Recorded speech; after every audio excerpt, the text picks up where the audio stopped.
শ্রীভূমি শহরে সিআরপিসিসি ও তৃণমূল কংগ্রেস এসআর নিয়ে বিক্ষোভ মিছিল করেন। ভোটার তালিকা থেকে ভোটারদের নাম কর্তন করা হচ্ছে। জেলা আয়ুক্ত কার্যালয়ে গিয়ে প্রদীপ কুমার ত্রিবেদীর কাছে স্মারকপত্র প্রদান করেন। বিভিন্ন স্লোগানে অফিস পাড়া সরগরম করে তোলেন বিক্ষোভকারীরা।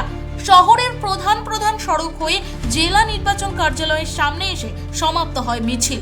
মিছিলে উপস্থিত ছিলেন রফিক আহমেদ, সন্দীপ নন্দী, অরুণাংশু ভট্টাচার্য, পরিমল রায় সহ অন্যান্যরা। অফিসে ডিসি সাহেব বসেছিলেন, ইলেকশন অফিসারও ছিলেন।